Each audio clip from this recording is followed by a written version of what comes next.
you struggling for consistency in your sim racing? Does your iRating look like a roller coaster? If so, we have good news for you. The way to get more consistent is to first understand what you're doing differently than the professionals. And VRS is the answer. With our competitive subscription, you will have the telemetry, setups, tutorials, and everything else you need to fully analyze your driving. Our data packs and the ability to compare your driving with the best in the world will show you exactly where to adjust your inputs, change your driving line, and shave seconds off of your lap times. And our powerful and precise Direct Force Pro wheelbase and precision pedals are being used by some of the world's best drivers. All these champions agree that VRS hardware is not just the best on the market, it's also priced well below the competition. So if you're looking to upgrade to direct drive and the best pedals in sim racing, VRS is your answer. If you want to get better, get faster,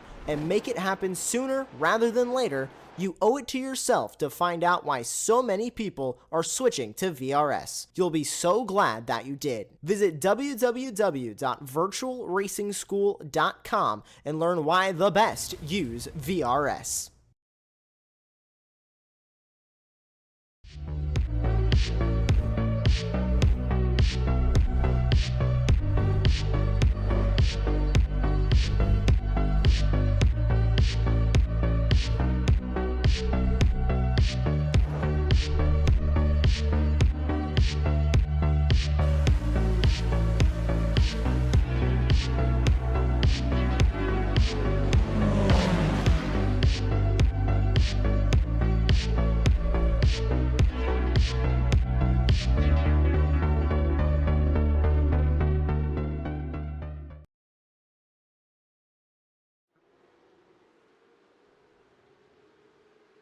We've arrived on the south of Portugal. Welcome all to round number 3 of the ARA Porsche Cup. Season 14 is here, and we're at the Autodromo Internacional do Algarve for this third round of the championship. My name is Adam Reed. Alexa Marshall will be alongside me, and in production, as always, the amazing Jim Cunningham.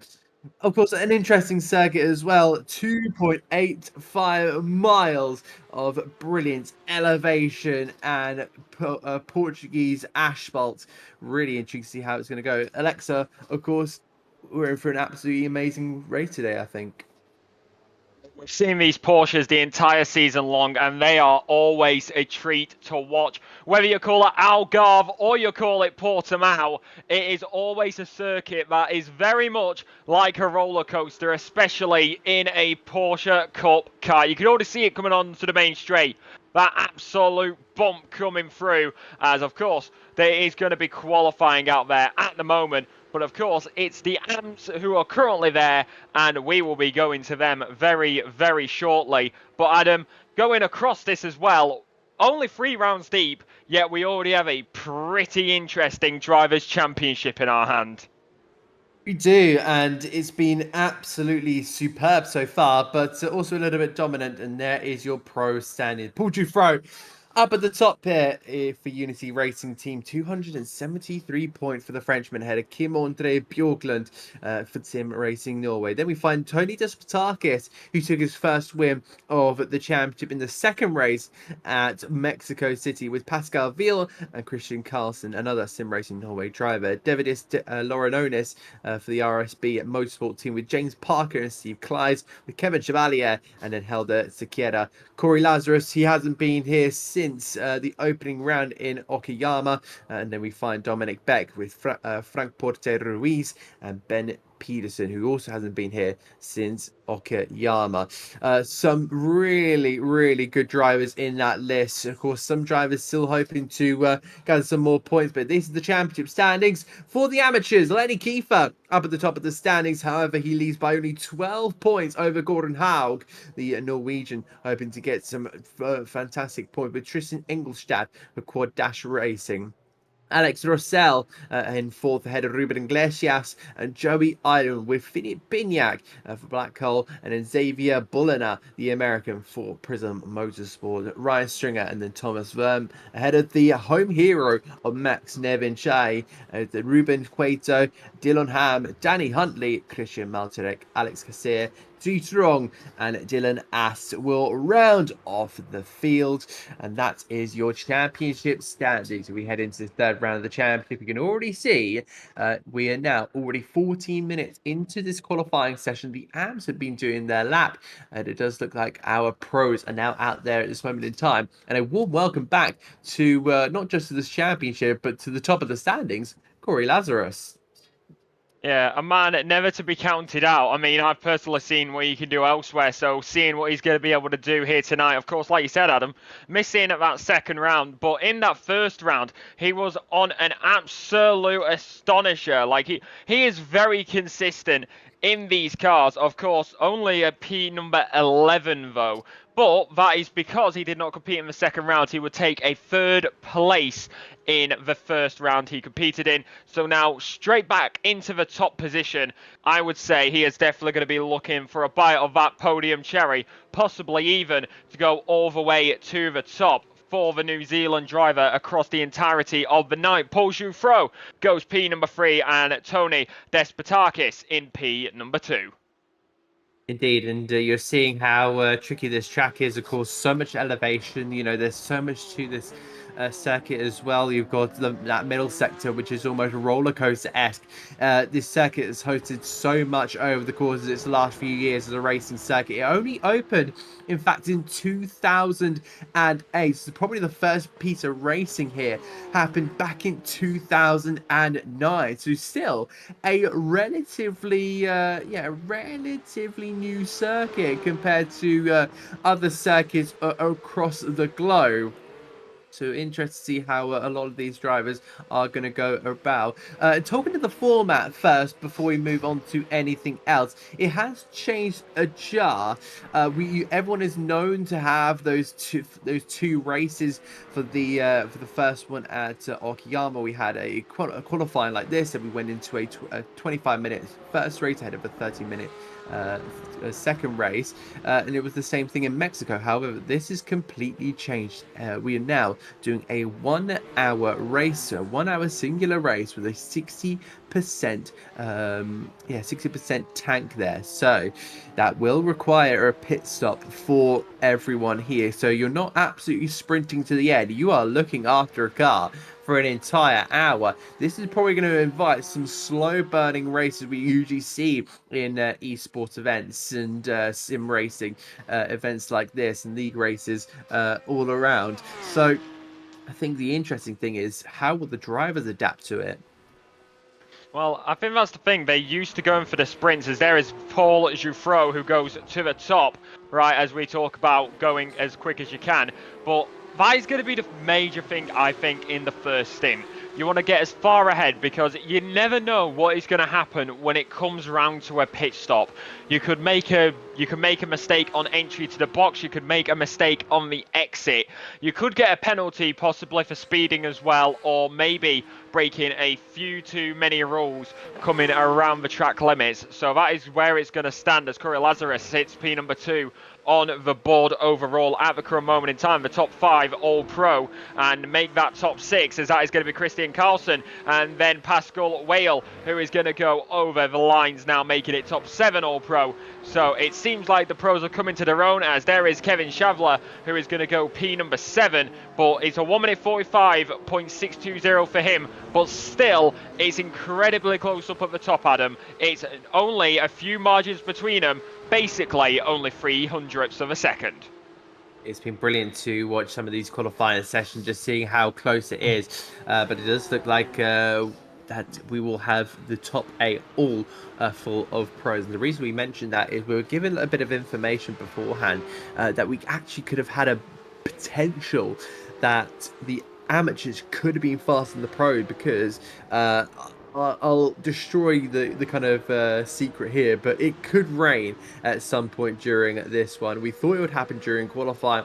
Doesn't suppose it's happened so far, but it will probably happen during the race. Remember, they've got a whole hour to try and negotiate this. So the minute it kind of hits the track, it's going to pretty much spread absolute chaos all over the road. But going into these last 3 minutes of qualifying, we're going to have to see these laps getting picked up pretty quickly. Yeah, indeed we are. I think that's going to be another thing as well with that possibility on the radar. It is, of course, very overcast at the moment in qualifying. 21 ambient, 26 degree track. Very wide there for Corey Lazarus going through the final corner. Wow.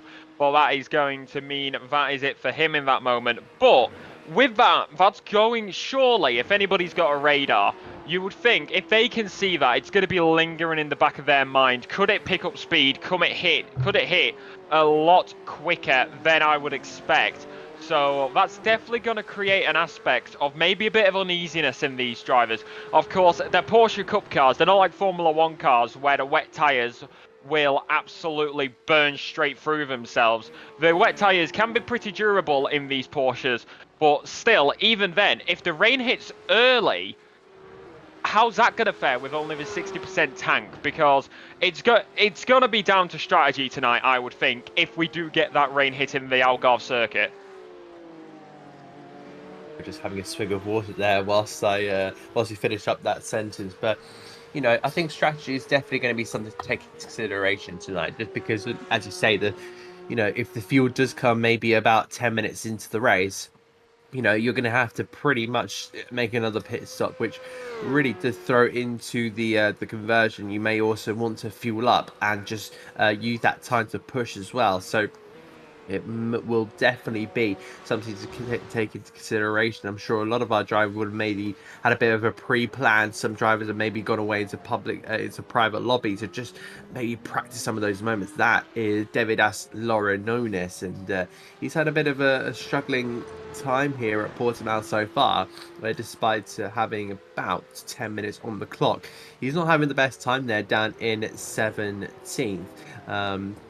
We now see Tony Despotakis going up to P4, but Paul Giuffreau going up into the 1 minute 44.9. That is some superb work by the ever dominant Frenchman, who has been absolutely on fire here. But of course, with the race, it could be a very, very different story. But we'll see out this final minute of qualifying here. Just seeing where anyone can improve. There's a couple of green sectors all around the place. Kim-Andre Bjorklund was running pretty much dead last for the majority of this, and only in the last 40 seconds has put himself up into P12, and that will only put him onto the 6th row of the grid. So a little bit of pressure for him. Meanwhile, Steve Kleiss is only down there in 23rd. He's going to be on the 12th row of the grid. If my and I'm correcting myself here, it will be the 12th row of the grid.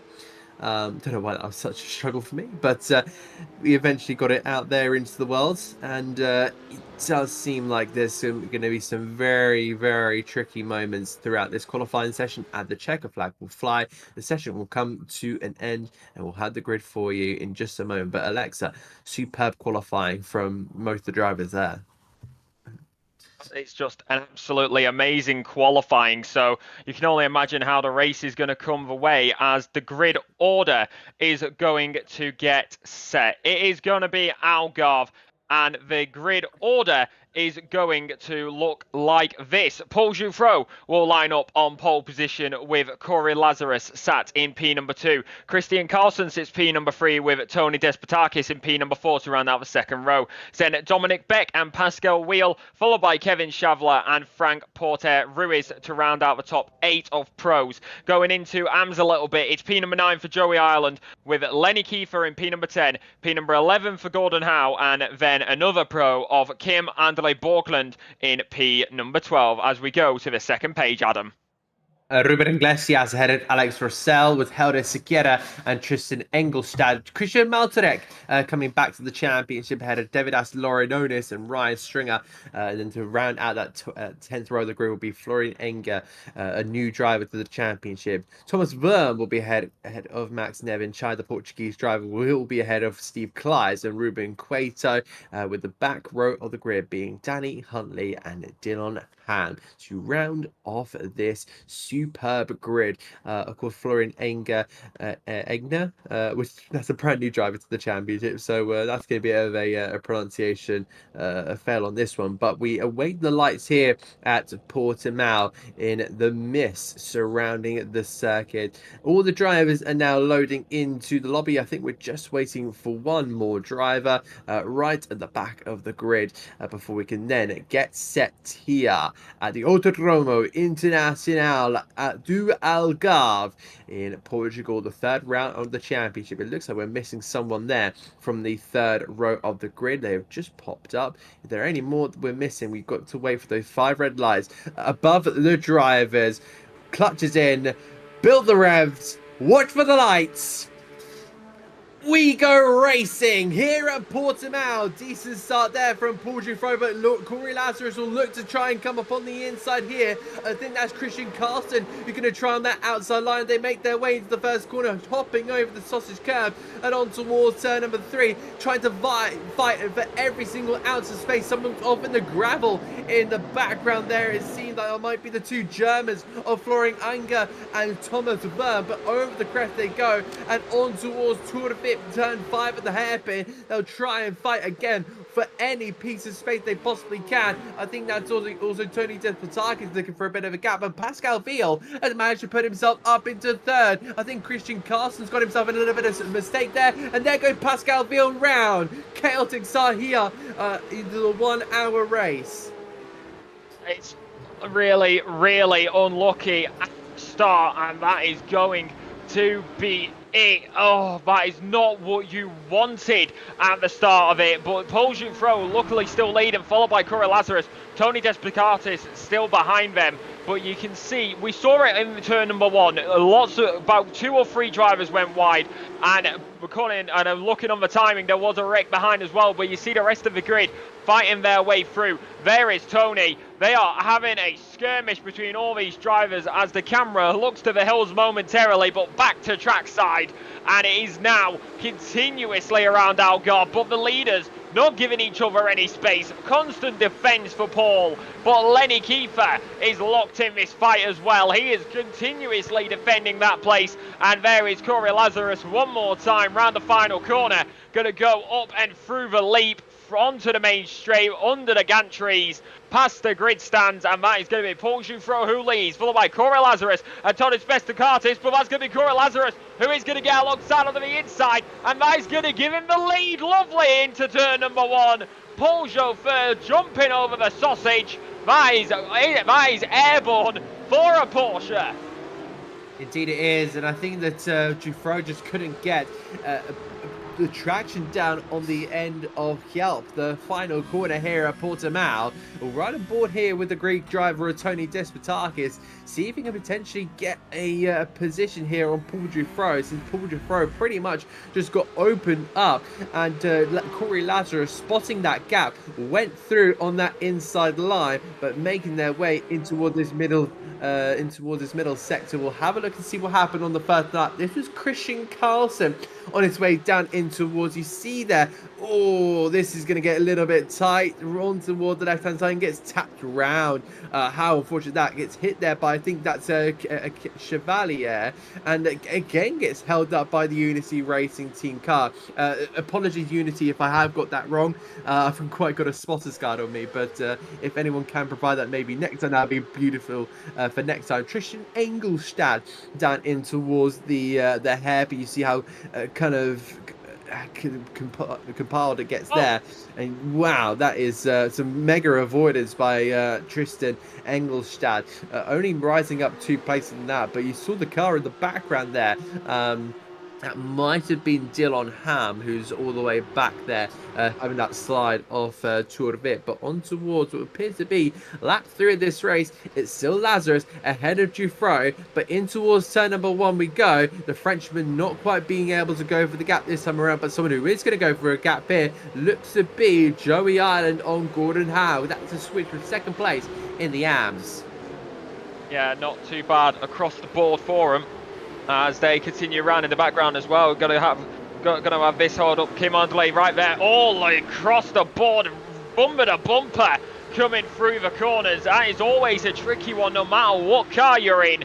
But now onto the basically middle straight, and now all these cars coming over the crest in the background as well. That is going to be Tristan Engelstad getting past Ryan Stringer, who now gets overtaken by Pascal. But it's going to be a three-way fight here, almost wheel-to-wheel. In the background, it is going to be wheel-to-wheel between the two. It's a fight for the ages, right in the mix of the midfield. And this is always a good one to watch. Through the right-hander now, red versus red. Down the inside, Christian Carlson is going to try there. He's going to go through, up and under. Ruben Iglesias is going to try and have this moment, but now also coming forward. It's fight after fight after fight, looking for the outside line. Now dips to the inside. It is 1-4-1, and that is a lovely little fight as they go back to back, Adam. They are indeed having a great tussle in that one. We have a look here at Ryan Stringer, who's gone up 5 places from his starting place all the way down in 19th for the Quad Dash Racing team. Of course, he's right behind, I believe, his teammate Tristan Engelstad.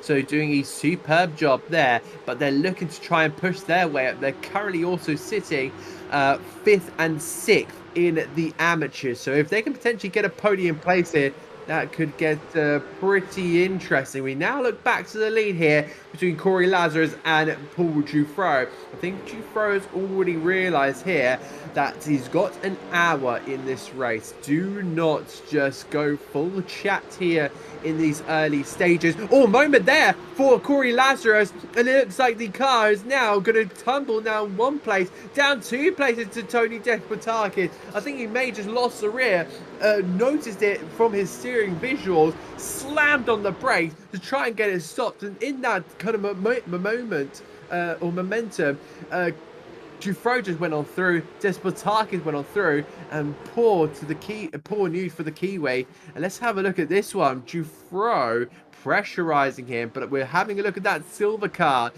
just above him, and I think, yeah, the race just went through there, just managed to save it, and as I said, slamming on the brakes, trying to get it straight, and when he did manage to get it straight, he was back on, but unfortunately goes down 2 places. How unlucky for Corey Lazarus, but does he have the pace to claw it back? Don't count him out just yet.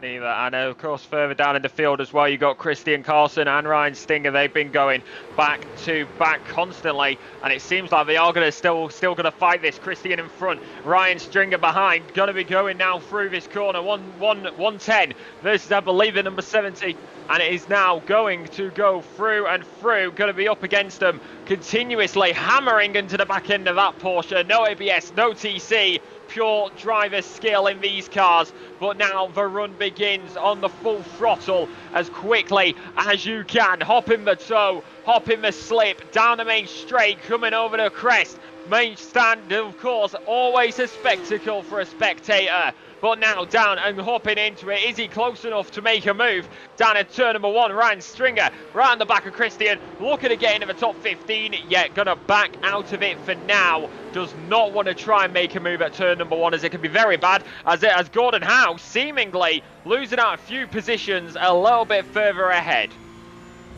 Indeed, this is a tough battle here. Ryan Stringer really trying to move on through as Tristan Engelhardt and Gordon Howe battle over this 3 wide in towards Tour Vip, and we've had a bit of disconnection momentarily, but we're back here, still seeing 3 wide as Gordon Howe still trying to push on through, but Pascal Ville may come out ahead on top of this one, but with that inside line, it'll go to Tristan Engelhardt. Can Tristan Engelhardt now lean on the side of that car? It's still blipping away, but over the crest it goes and down the hill.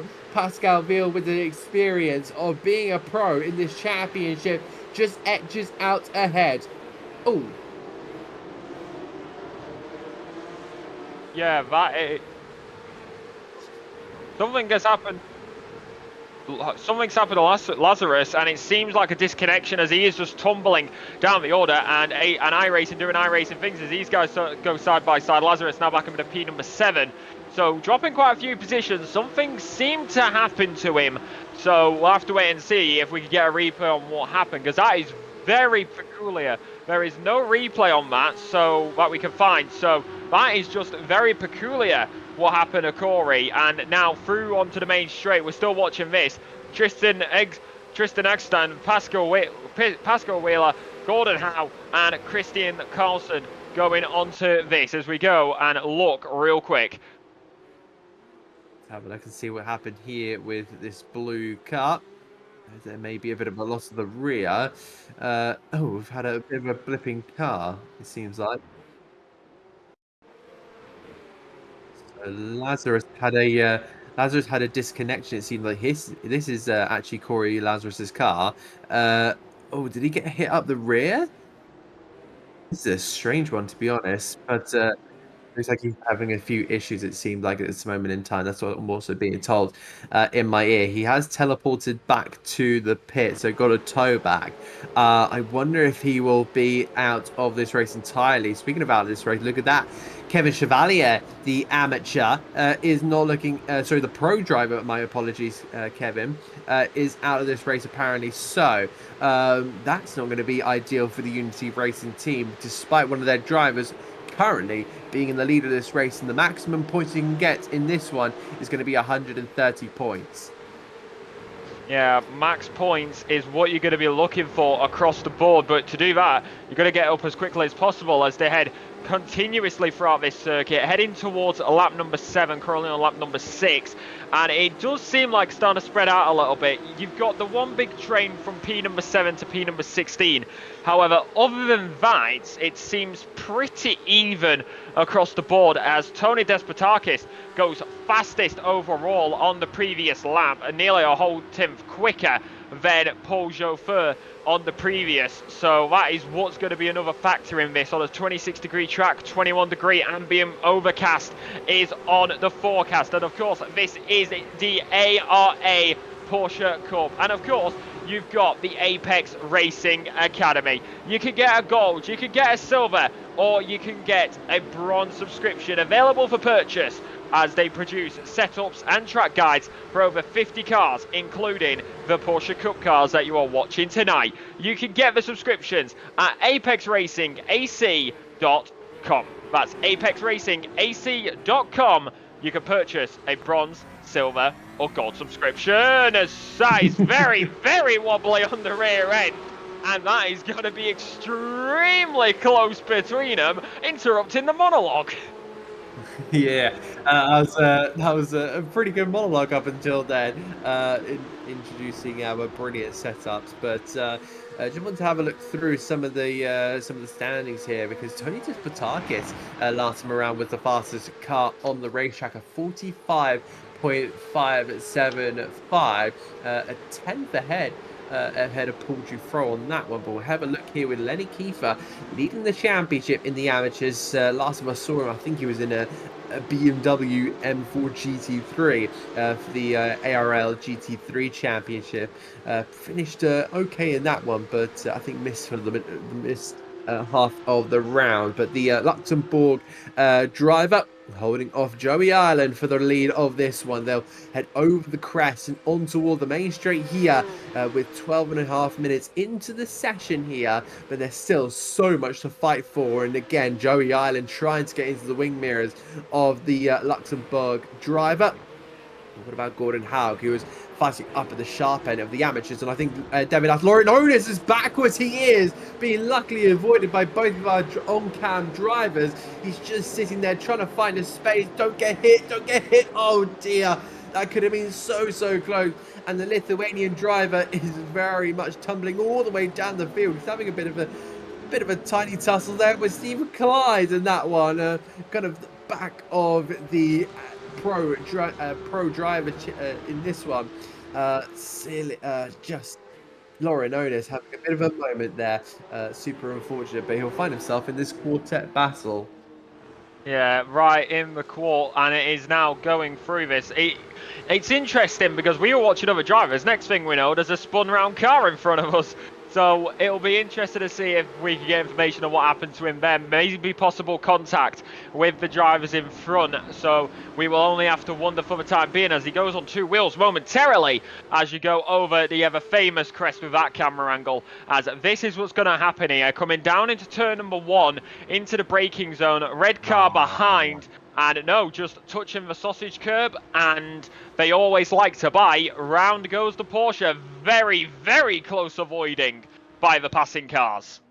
Yeah, whoa, that could have been so close and almost end in disaster. So well done to Devidas to getting the car stopped, holding the brakes, because that could have been so much worse. But yeah, it just seemed like the car got unsettled over the sausage curb. And in other news, hey, what's new? Anyway, what's new is that Pascal Vial is trying to get past Alex Rossell, the Spanish driver.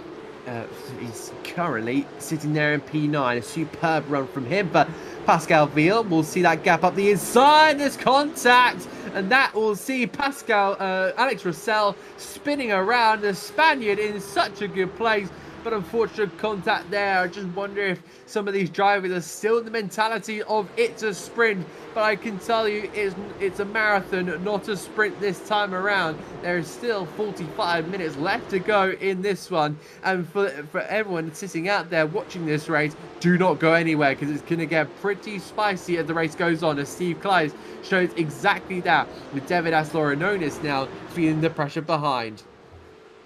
It's always going to end up some way or another. This is going to be, of course, Steve Kleiss trying to get past that car ahead. Of course, Davidas Loranonis did have the spin, and now he's having to defend from all of them. But this quartet of drivers, and maybe even 5 in coming in moments, is going to have to fight all the way, seemingly opening up the heavens a little bit with the sunshine. So clouds parting, maybe it may be a calm before the storm. We still do not know properly, but right now that blue, that yellow and that white car is chasing down that silver and black. But still, at the end of the day, it comes down to it overall. It is Paul Jouffreau who leads, followed by Tony Despotakis, with Frank Porter-Ruiz rounding out the podium. Then Dominic Beck, Lenny Kiefer, Joey Ireland, Henlon Corter, Jim André Borkland and Pascal Weir, then Tristan Egsland trying out a top 10. But still, these two blue cars, that is going to be Frank Pantor-Ruiz versus Dominic Beck, and they are going to fight each other, heading up through the left-hander into the mid-straight and onto this moment. We've seen a few drivers possibly go for a move down the inside, but I do not believe that Dominic Beck is going to be close enough. He will continue to stay slotted behind as the car goes grey for a slight moment, and it is now going to head into the left-hander, then into the right-hander. It is indeed, and Frank Porter-Ruiz hoping to hold that podium. Did a sterling job back last time out at Interlagos, at Mexico City. Of course, we missed the opening round of the championship, gathering a second place, but of course a spin saw him fall down to 28th, so he can take a podium with him, but he is looking for his second of the season. But trying to hold off Dominic Beck is not going to be an easy task whatsoever, as the Andorran driver really is hoping to hustle the car this way and that way and through these last couple of corners on the racetrack. It's been brilliant to see what these guys can do, but I'm not entirely sure if they can maybe chase down Despotakis, because we know how fast the Greek driver is, we know how fast the Frenchman is ahead of him. I think Dominic Beck might get an exit here of the last corner of Hjälp and on towards this long main straight, probably the second longest straight on the circuit. Will he be able to go for the gap in towards Primera? He's trying to send that car this way, that way, but he hasn't quite done it in towards turn number 1. He's going to hold off for now. They're heading towards turn number 3. That's going to be the next overtaking opportunity. He's going to try later on the brakes, but using that outside curbing there, great stuff there from Porter-Ruiz as Ruben Iglesias moves past Ryan Stringer in that little battle for 12th, but that means so much more compared to them, because that is 5th and 6th in the amateurs. Indeed it is, and I'm wondering here, I do see this, Ruben Iglesias, he got that move done, but there seems to be, there was a slight bit of contact with Christian Molek there. But I am looking at the front of Ruben Iglesias' car. We saw it on the main straight, and you can see it now. There is a bit of bump onto that bumper. So is that going to be playing much of a factor? On these Porsches, I wouldn't say so much, but maybe a bit of cosmetic damage. But still, it may hinder him in the long term as Ryan Stringer and Christian Malarek continue to close in. Alex Russell is going to also, in the background there, you can see him now, closing in onto this fight. So this is going to be one for the ages with the ever elusive shot down the hill into what I call a roller coaster left, because you go downhill so quickly and straight back up into the right-hander. But these drivers are giving it everything that they want to as we approach the 20-minute, aka the 1/3 mark. Indeed we are, and we now have a look back to this one. Well, it's technically the same battle here because Ryan Stringer still sitting on the back there of Ruben Iglesias. Christian Malczarek is also going to have a look and find his opportunity, but I think some of the drivers are just thinking in the long term. We now look back here. Frank Porte Ruiz is going to keep Dominic Beck behind, but in towards Primera they head, and it's still going to be the Andorran driver with his Andorran flag inspired helmet and in towards the right hand. And now I think Dominic Beck is just trying to push Frank Porte Ruiz into a mistake. I think that's kind of the one of the only scenarios he's got at the minute, because he doesn't want to push too hard because he's got tyre to think about, he has fuel to think about, and he's also got his own car to try and manage as well. In towards the hairpin or Tour Vip, and Frank Porte Ruiz is going to be trying to look forward as much he can, but also having to keep aware of his surroundings. They head in towards this elevating section. I think Dominic Beck is really just thinking, what can I do here? There is a podium on the line and he would love to find a way through. However, it depends on how easy it's going to be, because you know, it's never easy. Dominic Beck had a really stunning Mexico City for his opening round of the season. 11th in the first race, 7th in the second. So taking one top 10 already, and now he's on for a podium, which I'm sure he's going to be absolutely vying for. Yeah, you would expect it, but I'm also looking at these fights. This is the thing that you got to think about. More that you fight another driver, the more fuel you are going to be burning. Of course, only a 60% tank, which you are able to have around here, so the pit stop is required. But how is that going to be playing into these drivers' strategies? Have some taken a bit less at the start and taken the full at the end? Or is there another option that they may look to have? We're going to have to find out when the pit stops eventually come around as the leaders go on to lap number 13, 12 laps completed. And onto this main straight once again, Christian Carlson continuously trying to close in, but he's got on the back of him is Gordon Howe, who is going to get the move done. Dominic Beck and Frank also battling up front, so two battles across the field down the inside though. That's lovely by Christian Carlson, and that is how you get a move done, nice and tidy at the end of the day. And that is going to be good sportsmanship, and that is lovely to watch as they head up and through the left-hander, and the battles up ahead still continue between Dominic Beck and Frank Porte Ruiz. Going to be on the inside now is Dominic, and he's going to be trying to hold on to that line, but now coming down the inside is going to be Frank Porte Ruiz. Going to be wheel to wheel, side by side between the two drivers. Going to get real close to track limits there, pushing it right under the curb, up and under possibly, but Frank gets back ahead, but he's not going to give it up yet. It's Dominic Beck getting right alongside him. Little bit of the squeeze game seemingly played by Frank onto the inside. Oh, that is definitely track limits, definitely a slowdown, and back goes through Frank. Yeah, superb stuff there, but Dominic Beck, I think, was just a little bit too eager on that part there, and I think the German driver did the right thing of just letting Frank Porte Ruiz through. I'd love to see from an onboard camera from Dominic Beck if that was potentially a move that, you know, he wants to make. Knew he went off track and deliberately let Frank Porte Ruiz through, because of course that would not have been kind of the fair way to go about that one. Continuously looking at the camera there, you see on the bottom right there, but stay focused, Dom. Stay focused, because you've got a podium here. We now approach the 23rd minute, and in towards Primera, he's just again going to spin a lap or two, setting up that move. set it up and just wait until the end of the game, because we still got just under 2/3 of this race yet to go. As here we go, this is going to be Christian Malarek right on the back of Ryan Stringer. They are fighting each other like they have been for majority of this race. This 3-car pack which we have here with Ruben Iglesias also involved has been going for about 5 minutes now, and continuously on the back of each other. But through the left-handers, it seems like Ryan has a bit of an advantage, maybe a bit more traction through those corners, while Christian seems to be a bit more confident and faster on the straights, maybe down to the driver's setup that they are using, or just their own personal driving style. So each driver to their own. We're gonna have to wait and see how that will evolve here at the Autodromo Internazionale Algarve. But it is now going through and through. You got the curbs on the right hand side as well, and you saw the car jostle a little bit as we go once again to this battle. But the sausage curbs are definitely a big factor around here. One wrong move on one, and you and your car is not going to have a fun time. Heck, you might even go airborne, like we saw Paul Chauffeur do on lap number 2. Indeed, look at that setup there from Florian. We've got his camera going on at the moment, and that setup is absolutely awesome. He's going to have a look at a move here on Steve Clives, but brand new to the championship.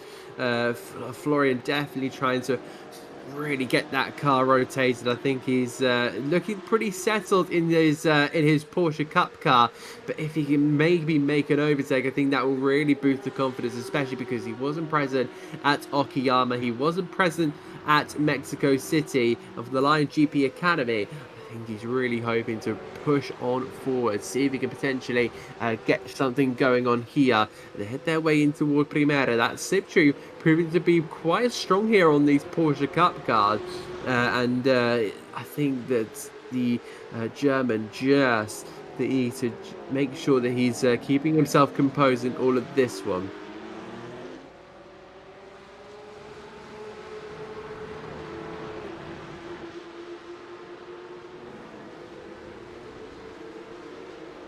Yeah, I'm just having a little bit of a nibble in my ear. Christian Malczarek, it looks like have gone into the pit lane, but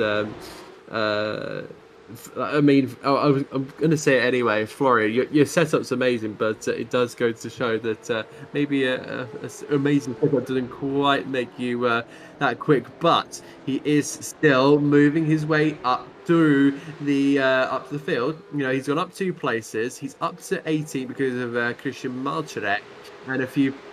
And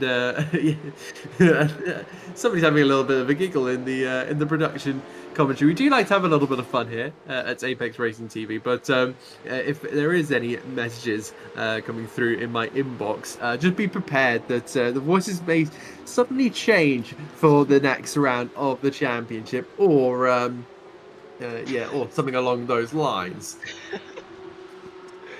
Oh my God.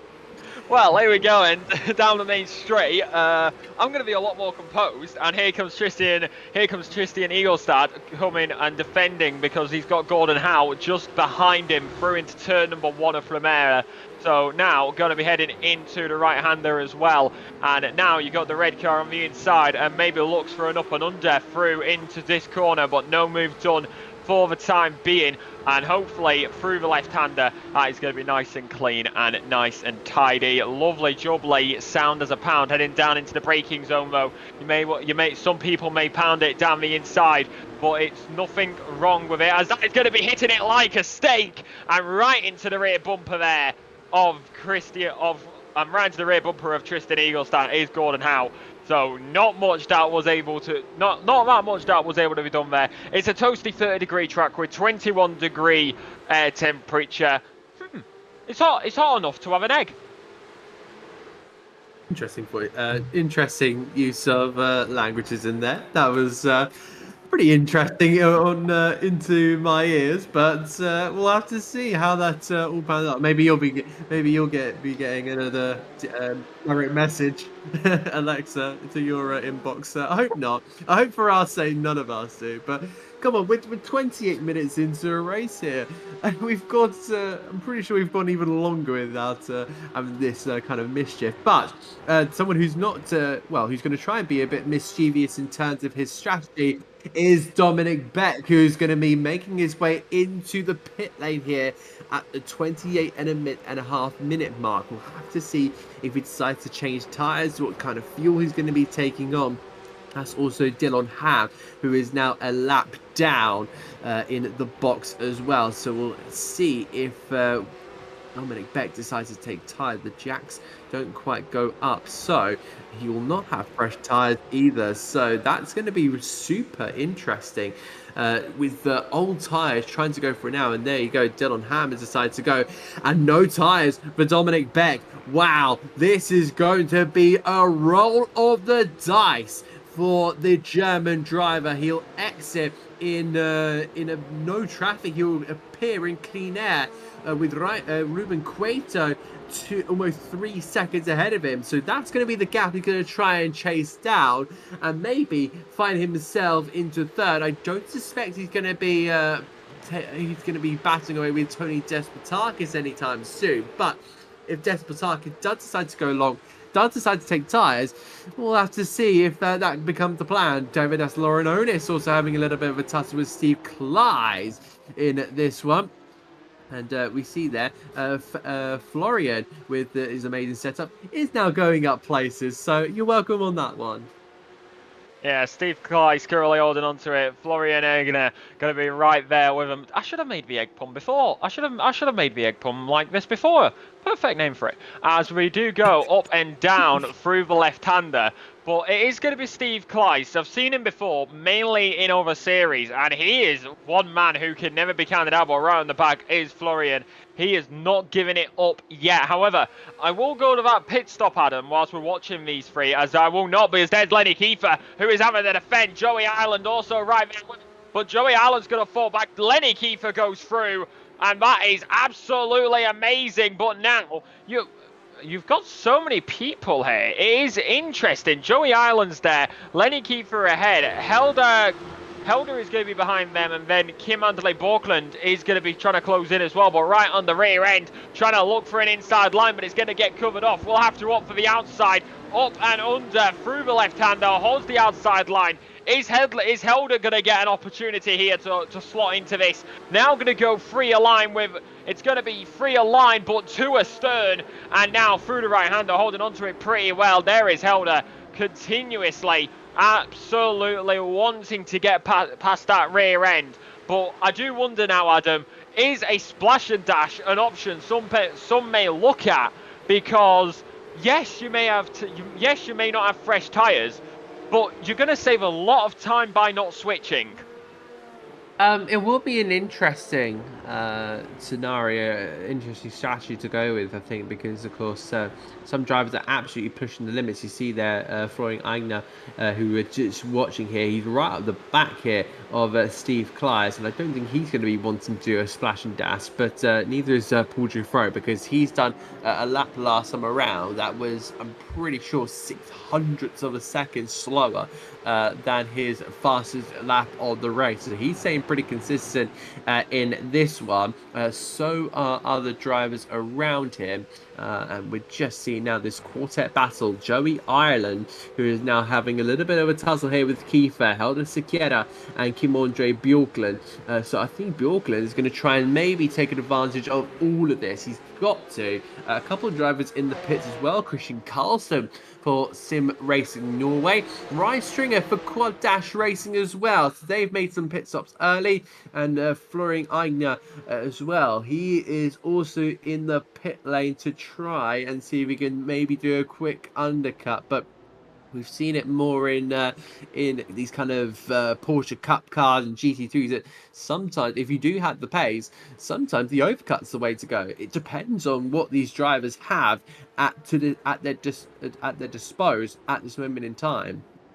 Yeah, we've got a few more coming out. Christian, Ryan, and Florian all on the exit now, so coming back out of the circuit. seemingly keeping it within that time window to be able to stay on the lead lap, which is what you would expect from quite a few of these drivers, because this is absolutely amazing between them. Only 2 battles happening on circuit within a second at the moment, that being the 3-car train you've got here of Lenny Kiefer, Joey Ireland, and Helder, and then a little bit further down of Ruben Iglesias and Alex Rossol. So those are the only fights that you've got on circuit at the moment. So we're going to be giving a definite eye to this, because Helder has been absolutely hounding the back of Joey's Porsche. So is this going to be an opportunity where the slipstream may come into effect more, but it's going to be a little bit more bouncy over the final and into the hill, because now passing the grandstand, trying to close in on the car ahead, absolutely revving out this wonderful sounding Porsche as it heads down into the brakes, but no, gonna hold off for the time being. I'm starting to wonder now, is it a waiting game? Are they waiting for Joey or Lenny to call for a box? As then again, a gap may open up very tight there, but Joey quickly covers it off, maybe noticing the mistake, but catching the car a little bit, seemingly Tokyo drift through the left-hander. But that is good car control by Helder. But I'll put the question to you, Adam. What do you think we're expecting now? Because surely one of these drivers is going to have to make the call first. You're right on that one. You've got to make yourself a pit stop at some point. It just depends on what they're going to do. Because I realised that, you know, if one of these drivers like Joey Island pits or Lenny Kiefer, I think the rest is just going to react here. So if Lenny decides to pit first, both of them are going to react, or maybe they'll risk it. We really don't know what's going on in the mind. It may be what I like to call do whatever he doesn't do. You hear it a lot in Formula One. It's kind of the opposite, in fact, in this one. So it kind of depends what's on the mind of some of these drivers. Again, Joey Ireland will continue to look up the inside there of Lenny Kiefer, and now we'll kind of block that left-hand side to try and open up the corner for the blue, for the green and white car just ahead. And we've also got a back marker as well. I wonder if that's maybe Corey Lazarus, I wonder. No, Joey Ireland off into the pits as well, and then looks like Helder Sequeira will continue on. So they're going to try and do the overcut in this one. We'll see what Sequeira can do to try and close that gap to Lenny Kiefer and make it a little bit more difficult for Joey Ireland to exit. Yeah, you can only wonder. Into the pit lane, making the call. That'll be in the ear on the radio. But now it is going to be an interesting one. It comes into the pit lane, waiting for it to go up on the jacks. If we get a visual of it going up on the jacks, as they are going to stay there for the time being. Plenty of time in the pit lane for him. And we now go to Ruben Iglesias as he is defending from Alex as they continue around here, but nothing for the time being. Alex Russell continuously hounding on the back of that Porsche ahead, but seemingly only catching up in the corners. The traction on the exit seemingly going the way of Ruben. So that is an unfortunate one at the end of the day. Difference in setup, difference in timings as we are past the halfway mark. So now the question is, who goes where, when, and how long will it take them to get a few more laps in? We are on lap number 21, heading to lap number 22, and this is a fight for the ages that we are watching. However, I will say, Paul Joffre, like he has been for what seems to be the entirety of this season, he's on an absolute drive right now. Yeah, it seemed like you were asking me who, what, when, where, and why in that one. So it does seem like for now, we'll have a look here at Paul Joffre. But yeah, his laps have been super consistent. You know, he's been lapping within, you know, a couple tenths of his fastest lap, and the practice that he's done and his real world experience really paying homage to what he's doing at this moment in time in the sim. And it's been absolutely fantastic to see as he heads his way on towards Tour de VIP, and it just continuously is kind of maintaining that gap. I've seen it kind of 9/10 at 1.7 a couple of moments ago, and then it was up to 1.5, and also 2.5 and up to 2.7. So the gap just slowly extend and come back into what I think is Joffre's doing, and just kind of just saving up here, because you know, we're going into the final 20 minutes of this race. A lot of the drivers have been saving, and I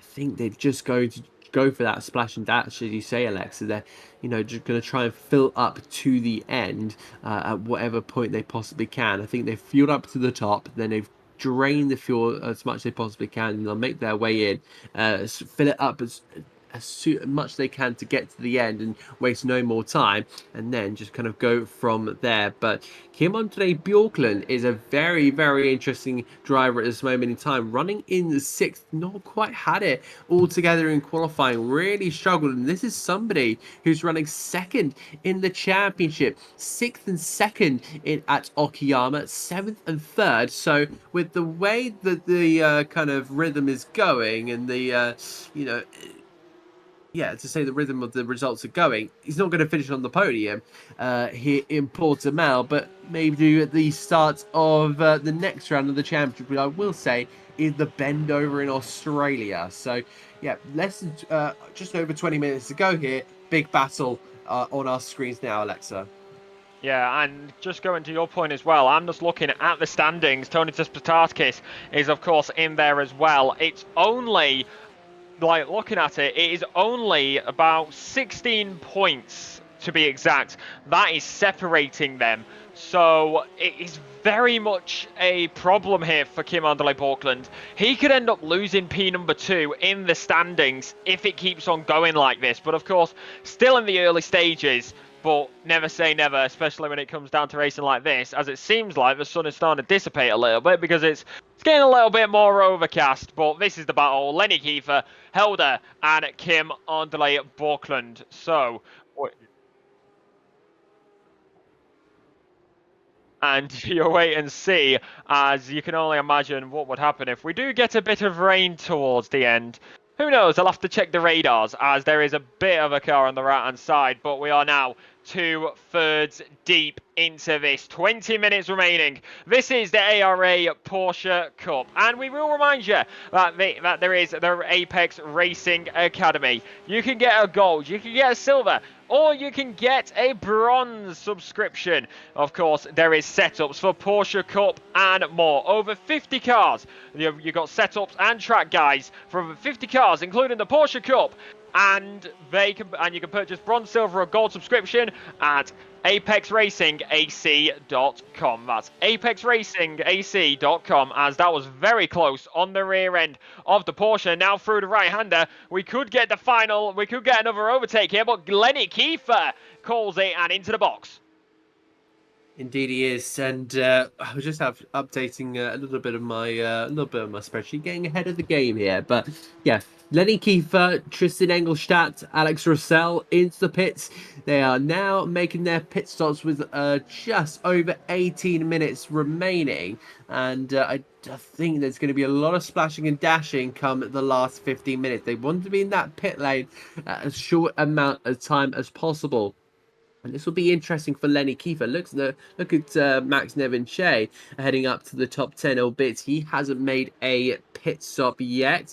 Steve Clyde's exiting the pit lane, Lenny Kiefer exiting the pit lane here. So this will be interesting to see what their battles do look like, because it looks like Dominic Beck is ahead of Lenny Kiefer, but he is head-to-head with Frank Porte Ruiz. Let's have a look at their laps last time around, because Frank Porte Ruiz had a 146.6. Dominic Beck did a 146.1 and did a personal best second sector. So it looks pretty positive here for what seems to be the German driver to get a podium in his first ever race here of the ARA Porsche Cup, which will be absolutely spectacular. Meanwhile, Ruben Cueto in his neighbouring country, black flag for the Spaniard. Very disappointing way to kind of round off these last couple of moments with Paul Giffro, Tony Despotakis and Frank Porte Ruiz. So all the top three making their way into the pits now, and also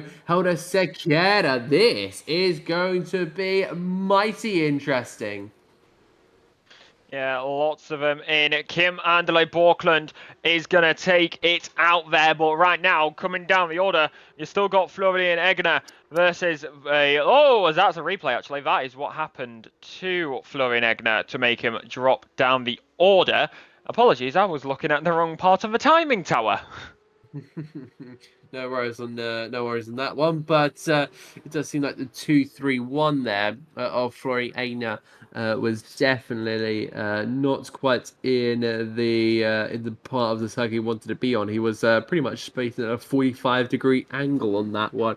Frank Portero Ruiz then exiting the circuit, and that is going to be Dominic Beck right behind him. But of course, colder tyres for the Andorran, and up the inside go Tony Despotaki, but Frank Portero Ruiz will try and respond. Close battle on this one, a little bit of a touch between the two Porsches, and this battle will carry on down towards fire, but sliding off the corner was Frank Portero Ruiz. He does not want to give up this podium easy. Dive to the inside, will go the Andorra. Can he get it stopped? Oh, there's a mistake there from Dominic Beck, rear locking it seems like from the blue and white car, and Frank Portero Ruiz will magically hold on to that fourth place, which will become a podium spot once Kim-Andre Bjorklund comes into the pit lane. But superb fight here. Now Frank Portero Ruiz has to get those tyres up to temperature as quickly as humanly possible. What you're going to have to hope for is here comes Joey Ireland on Devanis. Laurinus going to be on the inside, going to be wheel to wheel, side by side, fighting against each other, pushing the Porsches to the absolute limits. Maybe a little bit of a wiggle there, almost contact, a little bit of door banging through the left-hander now. Joey Ireland is going to be ahead of Devanis. So that is lovely jubbly. Sound as a pound into the pit lane comes Kim Anderley Borkland from the lead now. So that now puts Paul Chauffeur back where he was. But these fights, ever since these pits have happened, are now coming back in a full effect like we were spotting earlier on. You've got so many that could happen here in the final quarter of an hour. Indeed it is, and this final quarter is going to be filled with so much action here, and it looks like Kim-Andre Bjorklund will exit here in fifth. Is he going to be ahead of Helder Sequeira? We'll see on pit exit here, because Sequeira is going to be right there on the Norwegian, and they will be side by side in towards turn number 3. We're going to have another battle just like we did with Frank Portero Ruiz and Dominic Beck, trying to hold it on that outside line. Will go Bjorklund for Sim Racing Norway, and Lenny Kiefer is knocking on the door. He'll try that outside line. He's going to get boxed in here. Will the Luxembourg drive, but he tries to find a way through. 3 wide in toward the hairpin. Who's going to have this one on the exit? Black flag there for Kim-Andre Bjorklund. They're still 3 wide at the exit of the corner. A little bit of bonk to the side there. The contact and sideways will go Lenny Kiefer. Will he hold it out the barrier? He does. And my word, that was super close to absolute devastation. You know, a photographer absolutely loved that moment. The drivers, not so much. Now it's going to be happening. That is incredibly unfortunate. And that happens so close together. Wow, it seemed like... I was just getting a little bit of information in my ear. It seems like Kim-Andre Bjorklund may have got that black flag off pit road. It seemed like so, or the pit lane, I should say, if you're from the UK. But that will be interesting if he has, because that will be just massively unfortunate, to be honest with you. Not ideal, especially if you're sitting in second place in the championship. So he will come back into the pit lane, and he must be absolutely disgruntled with that. He'll trundle down the pit lane at I believe it's 60 kilometers an hour. Meanwhile, the drivers are continuing passing to the left of him. That kind of pan over there reminding me of the SpongeBob meme, you know, where he's kind of locked in this kind of like little room with, I think, was it Squidward, and then SpongeBob and Patrick are just running down by the window. It reminds me of that kind of like little image. And David Aslorononis also serving a black flag penalty. You're talking about SpongeBob. I was thinking The Undertaker and AJ Styles. Anyways, we've currently got Ryan Stringer, who is not named after another person from a different promotion. They are named after themselves as they go up and through the left-hander, with Gordon Howe just behind them, now continuously trying to close in the gap, which they will do. Seemingly a better launch out the corner for Gordon. It looks to the inside. He's going to make his intentions very, very clear. Dives it in. Keeps the line. That is a absolutely pristine overtake in a perfect possible way. Each driver gave the space. That is how you battle, gentlemen. And that is, at the end of the day, an amazing fight, which Ryan Stringer is going to now fight back up against. Goes for the right-hander and trying to get over the crest. Surrounded by the gravel, which is more like rocks, the tarmac and the grass. This is Algarve. This is Porsche Cup Racing at its finest on iRacing, live right here on Apex Racing TV. It's been superb action over the course of the 49 minutes we're about to tick over. Gordon Howe is sideways, a little bit of contact there with Ryan Stringer, so they're both having a little bit of bonks together. Friendship being made out on the track, I'd say. I think that's the best way to put it, but the Sim Racing Norway driver of Gordon Howe will just have to try and cling on to that 11th place. That would be a 4th place in the amateurs, but Ryan Stringer is going to do absolutely everything he can to try and take that place back. Well, he did have it momentarily, but he'll try again properly. They head their way in towards Primera, looking for that open gap. Who's going to be later on the brakes? It seems like the confidence is with Gordon Howe, but he jumps over the sausage curb. And look at Ryan Stringer. I think I know where that car is going. Oh, wow. That is superb. Scent. Absolute scent. Oh, I'm so sorry, Gordon Howe. I got a bit too excited there, but that is the art of the fake dive bomb, my friend. Yeah, now you got to be careful behind us. Here comes Alex Russell. Going to be trying to fight his way back through now. One mistake and it can cost you even more. Gordon Howe versus Alex Russell. Well, you've also got to be careful with Joey Allen and Kim Angelo Borkland are right behind him as well. So what was 2 cars is currently becoming 1 with 5 astern. So in these dying moments, in these final 10 minutes, this is going to get even more spicy in the midfield, which, to be fair, is been very, very deserved. They have been the stars of the show tonight. And around an amazing circuit like this, you can only imagine how it's going to get for the rest of the season. And you can catch it right here. You can catch the rest of the season and through the right-hander, down the hill, through the coaster left. In my words, on their own. But now, there is Joey Island. We haven't seen much of him tonight for a while, for about 20 minutes. But guess what? He's back on your screens, and let us know who you are supporting here tonight. Through the right-hander, as you begin to run back down towards Primera. As going into Primera, there's going to be Lenny Kiefer into the head, and that is going to be Pascal Wheel, who is going to have to slot in behind. Is there going to be a move here through turn number 2, down into turn number 3, plays it safe, going to wait and bide the time, getting right up against that rear bumper though, but slotting into the toe, down into the braking zone is where it's most likely going to happen. Indeed it is, down in towards this hairpin here. Looks like Lenny Kiefer is just going to stay defensive on this one. Pascal Veal will hold that inside line, see if he can potentially get an exit. But I think, they're still touching as they make their way out of the corner. And with that inside line, I think Lenny Kiefer is just going to keep this one. This is looking at kind of 6th and 7th overall. Lenny Kiefer has to just keep himself clean, I think, in this one, because he is holding on to that amateur lead, but Pascal Veal is looking all over the place. Whoa! Bit of a squeeze there from Mr. Kiefer in that one, and he's very lucky that Porsche isn't at a 45 or a 90-degree angle. We'll just maybe want to just relax just that little bit. I know it's a big place in P6, but if he can maybe just hold on to maybe 8th place there, because look at the gap between Christian Carlson and Tristan Engelstad.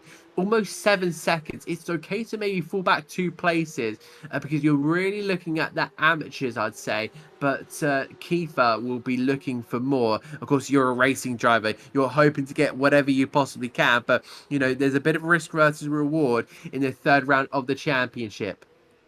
And risk and reward work side by side in tandem. Down the main straight, inches, millimeters, pop her apart into the left-hander of right-hander of Primera, and now continuously with Christian Carlson just behind him. Fight, and fight right up against, and that is getting closer with each corner that comes by. You can only imagine. We've seen squeezes, we've seen side by side. It's on the edge of this sea as you wonder what's going to happen next. Down into the braking zone for the hairpin, but continuously playing the safe game into the final 5 minutes, which is coming in 2. Very much so. Still, the clock continues to run down as well. So we'll literally have to see how a lot of these battles all turn out. Christian Carlson riding on board with here, still looking to see if he can potentially maybe nip a place or two for Sim Racing Norway. Yeah, not having the best of races are Sim Racing Norway. Their team's championship kind of contenders will be Christian Carlson and Gordon Haug in, I'd say, P8 and a P11. But you've got Kim Andre Bjorklund down here in 15th. He's having a little bit of a tussle with Ryan Stringer, and there's a rule. We'll say that rule in just a minute, because Kim Andre Bjorklund almost having a look there up the inside of the Briton. But yeah, as I was saying, in the team championship, you're only allowed your top two highest, well, yeah, your top two from the team to score points, just to kind of make it fair.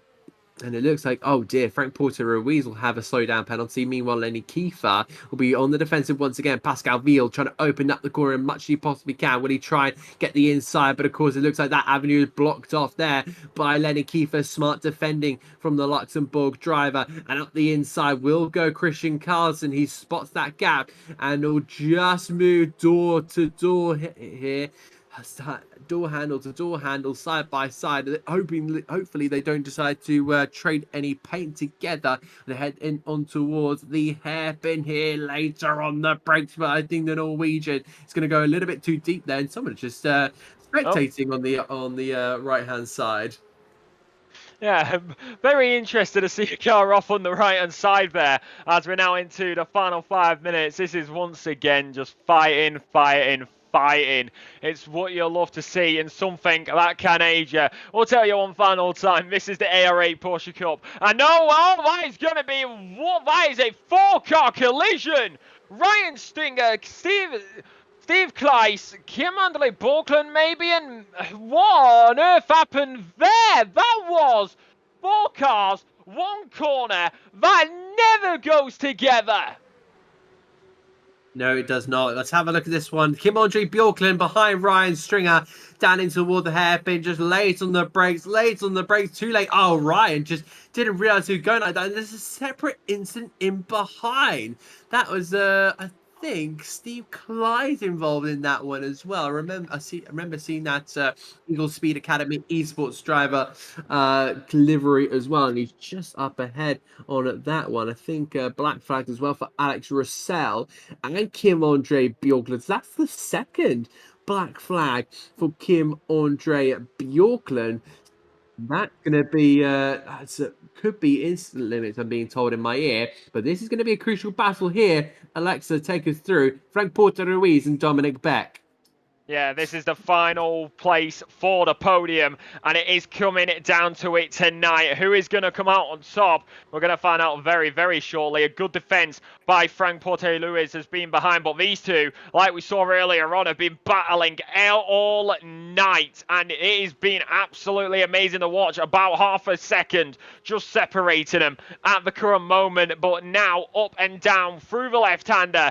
This is going to be one for the ages. Going into the right-hander again, it is a roller coaster of a circuit, and it's amazing to watch. But seemingly keeping the gap at the current stage is Frank Porter Lewis as they head now into the braking zone for the left-hander. Getting a bit closer there is Dominic Beck. but nothing in the hands for the moment, and just seemingly holding on to this fight. But now through the right-hander, is there going to be an opportunity? As here we go, this is going to be a little bit further back. Christian Carlson right in the middle, but also going to have Lenny Kiefer there with Pascal Wheeler, who is going to be just in front, very, very close. So that is a move that has been made earlier on, but now that is nice and tidy. Something that can help you out when it comes down to racing is setups.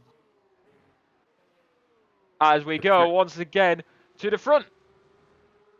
Dominic Beck is going to keep pressure here on Frank Porte Ruiz, and I think the Andorran is absolutely working so hard to keep this P3. This race has been unbelievable from start to finish. And look at that lead gap, 1.2 seconds between Paul Dufresne and Tony Despotakis. So this is not over by any stretch of the imagination. Dominic Beck is just smelling the engine there of Frank Porte Ruiz. You've got the battle for 6th, 7th, and 8th going on. Joey Islands is battling with Gordon Howe. And look at these late stage tussles as well. Lenny Kiefer has actually had to hand a place over to both Sequeira and Veal after potential earlier contact. But he's hoping to just stay in front here of Christian Carlson. But you're just seeing the action you're getting around such a brilliant league. It's been amazing. Just amazing to watch, and I've been mighty impressed with everyone involved.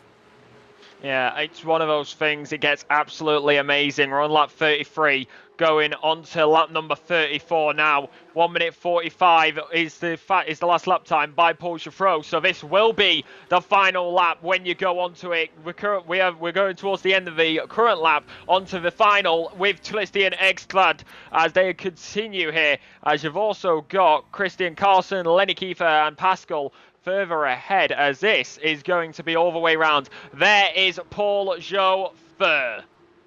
Indeed he is, and this last lap is going to be one to try and just home in on another victory for Paul Dufresne. Tony Despotakis has been there or thereabouts, and I think his fresher tyres have just allowed him to close up, because that is the first time we've seen this battle less than a second since, well, how long? Probably since the first opening 5 minutes of this race. Will Dufresne be feeling any pressure? No. He knows that he just has to home in on that finish line here. He'll have a little bit of traffic to come upon, but I don't think that's going to be anything new to him. I think the nerves will definitely be up for the Frenchman, but as long as he just keeps it nice and simple, the 1-2-9 is going to be driven to the victory for the 5th time this season.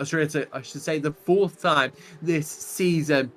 And it looks like that Despotakis has run out of gas in the tank, and I don't mean fuel. He's just run out of time left. Round the final corner, it is five races down, 4 wins for the Frenchman. Paul Dufresne wins once again here at Portimao, and a superb win. However, look at this battle in behind, because here comes Lenny Kiefer trying to fit himself through the middle. Will he try and find a gap there? Looks on the outside line. Will Christian Carlson try and do anything about this one? Onto the inside line. Looks like that avenue blocked off. Carlson looking for that inside line, and my word, this is a tough one all the way to the end. Frank Porte Ruiz will hold on by 0.6 of a second ahead of Dominic Beck to take his 2nd podium of the championship. Sequeira will finish in 5th. Pascal Ville will hold him to 6th, and our AM winner will be Lenny Kiefer. A super victory. Tristan Engelstad will take 2nd in that one, and Ruben Iglesias 3rd for the AMs. Superb action. Portimao doesn't disappoint. Never, never, never underestimate the Algarve or the drivers in the Porsche. You've got a few more to come to the line. You've got Ruben and you've got Kim Ondele Borkland. They are now coming to it, and that is going to be that for their races. This is the ARA Porsche Cup Series. And of course, it is brought to you by Apex Racing Academy. Over 50 tracks and over lots of different tracks and over 50 cars, including the Porsche Cup cars. You can get lots and lots of setups, as well any guidance that may be needed to help you bring up your game. They produce setups and track guides, and you can purchase bronze, silver or gold subscription at apexracingac.com. That's apexracingac.com. apexracingac.com. What a race, Adam. It has been superb for all of these drivers. Well, I'd say all of them, not quite most. We've had 3 DNFs in the end, but I'm sure we'll bring you the results right here, right now. We'll have to look. It looks like we're going to be going from back to front unless we can get that changed over. And here they are. Paul Dufro is your winner by 0.6 of a second. We took over Tony Despotaki and Frank Porte Ruiz with Dominic Beck and Helder Sequeira. Pascal Vial finishing in 6th for the Arte Esports team. Fantastic finisher here for him. With Lenny Kiefer taking another win in the amateurs. A fantastic result for him and WNS Esports, Motorsports, I should say. Christian Carlson in P8, followed by the amateurs of Tristan Engelstadt, the Swedish driver for Quad Dash, and then Ruben Iglesias, the Andorran driver for ACA Esports team. Joey Ireland just finishing outside of the top 10, followed by Gordon Howe and Ryan Stringer. On his home soil, Max Devonshire getting P14. Great stuff there from the privateer, but he'll be hoping for maybe a little bit more in the future. Florian Einer for the Lion GP Academy finished home in 15th with Thomas Verb and then Steve Clyde. David As Lorenones for the SRB Motorsports, and then P19 for Alex Rossell. He had a few issues all the way through this race. Corey Lazarus ends up P20 after his unfortunate demise earlier on in this race, with Kim Andre Bjorklund finishing home in 21st. Ruben Cueto and Danny Huntley, with Dylan Ham 2 laps down, and then no finishes, DNF there for Christian Maltadek and Kevin Chevalier all the way back at the start. So that's going to be it for our results table, but we do have a couple of interviews to bring to you. As always, it does look like we do have some of our top running drivers. Let me just close some of these down. I know we're getting some insights into the comments box. We've got what seems to be Joey Ireland. We do have somebody in here who I don't recognize, so we might have to get them last, and we may just bring in the winner automatically. Let me just we'll bring him in now.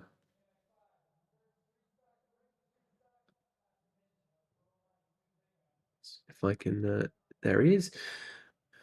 Oh, no, I think that was me. Brilliant tech work going on in the comms box. No, I think I've accidentally dragged him out. Paul Dufro, hello. You are live on Apex Racing TV. Of course, a fantastic win for you. Let's go back to kind of the start here, because, of course, the weather looked very, very interesting, especially during qualifying.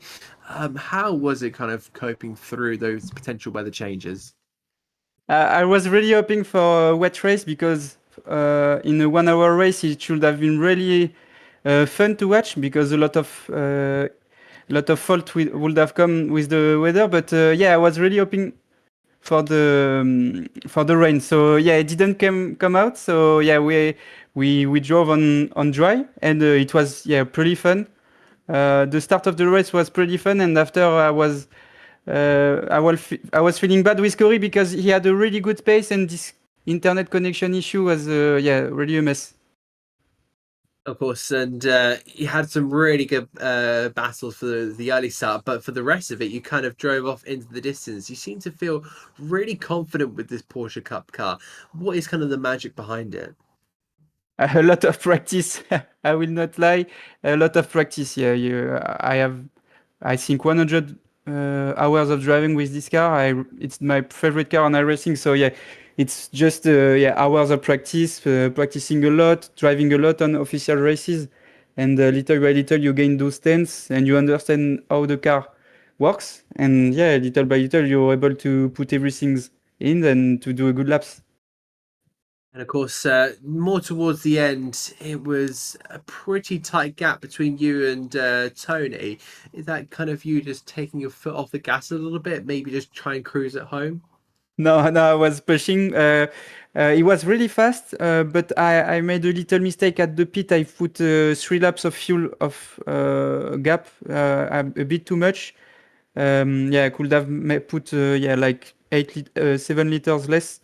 But it's like that. It's a bit on my fault there, but I was pushing hard to keep this victory because it was really fast, and I think it's because I put a bit more fuel than him. I'm not 100% sure, but I was feeling that way because the first half of the race I was really confident and a good pace. So yeah. And also, just finally, 5 races, 4 victories. That's been mighty impressive. And even then, your worst finish was a second last time around. It's been absolutely amazing. How did you feel about that? Yeah, pretty proud about it because those guys in front are really fast. It's not an easy win at each time. I think most of my win are because I have a little bit more racecraft, I would say. When we were fighting, I was a bit gaining more time than them. Maybe because I'm used to it since I'm really young. But at 1 lap pace, we are all together. Corey is really, really fast. For me, it's the fastest guy on track, and it's really on little changes, on little details that we are making some gap. But it wasn't 4 easy wins, so that's why I'm really proud about it.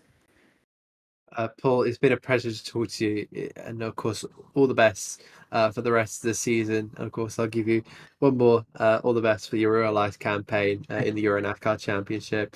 Go and celebrate your win, and we'll see you potentially next time round in Australia. Yeah, I will be there. See you guys. Take care. So that was Jim Cunningham in production saying, I'm pretty sure he's calling everybody old, but I think he is kind of. I think, Paul's kind of in his mid-20s.